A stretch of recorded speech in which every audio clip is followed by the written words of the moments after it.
Russell Westbrook Jr. III had an incredible night last night. You know, when you go 20-20, and it's not points and assists or points and rebounds, it's rebounds and assists.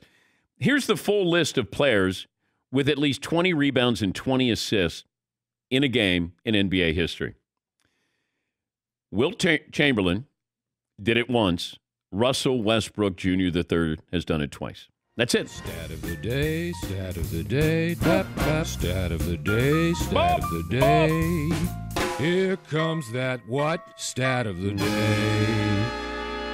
Pop. Scotty Brooks, who is Russell Westbrook's coach with the Wizards, had this to say about Russell Westbrook. Point guards don't do what he does. They're not built that way. There might be some that can probably shoot better. There might be some that probably can do certain things better, but there's nobody in the history of the game that can do what he does throughout the stat sheet. I used to always say he's going to probably go down as the third best point guard ever, but I think he's past one, and he's going to go down as probably the second best. And one is obviously Magic. What he does, there's no point guard has ever done it. Okay. He thinks that when it's all said and done, Russell Westbrook will be the second greatest point guard of all time. And I understand it. I mean, that's his coach. If a coach from another team said, yep, Russell Westbrook's the second greatest point guard of all time. Now, if we're talking about modern era, because that's where it gets tricky. But let's say we start in 1980. All right, Magic, greatest point guard of all time. John Stockton, Isaiah Thomas, Jason Kidd, Steph Curry. You know, I mean, you used to have just guards. Guys just were guards. Earl Monroe and Walt Frazier famously played together, and nobody was a 1 or a 2. Jerry West, Gail Goodrich. Nobody was a 1 or a 2. You were just the backcourt. And then you had forwards. And then we got the, you're a 3 and you're a 4 and you're a 2 and you're a 1. And that's where it gets a little tricky as well. What kind of point guard do you want leading your team? Do I want a ball-dominant guy who's going to put up incredible numbers? Do I want John Stockton, a true point guard? Do I want Steve Nash? Do I want a pass-first guy?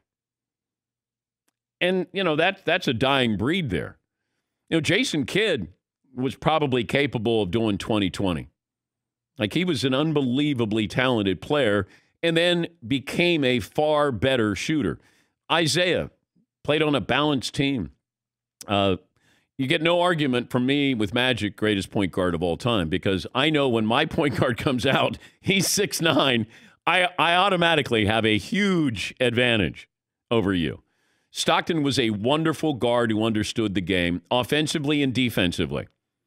You know, I think all-time assists and all-time steals, Stockton. Didn't put up offensive numbers, wasn't asked to put up offensive numbers. Jason Kidd was a wonderful player. Steve Nash was a wonderful player. Steph Curry. Like, am I taking Steph Curry over Russell Westbrook? Yes. Yeah. Yeah. Quick answer. Yeah. Do I think Russell Westbrook, and I've said it on many occasions on this show, when he was at his peak, I would have paid to see him. I think that's the best compliment you can give somebody. You would actually pay. When he went 32-11-11, and he was fascinating. So much energy, and he still has that energy. If he won a title in 2016, we would have a different opinion of Russell Westbrook. We would. You're up 3-1 to the Warriors, and that series changed NBA history. Because after that, Kevin Durant left. If they win that title, they're probably still there in Oklahoma City. But, you know, Russ is not a good shooter. He's a scorer, not a good shooter. Yeah, McLeod. Isn't that a huge deal? He's a terrible shooter. I've had them pull the stats. He's 120th in the league in effective field goal percentage. But he's a great rebounder. And now he's ball dominant. I get that. He kind of takes the other players out of the game sometimes. A little bit.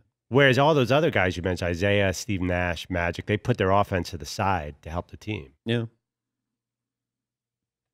Well, it's Scotty Brooks' opinion. And he's coaching him every night, and he should back his guy. Like, I'm fine with that.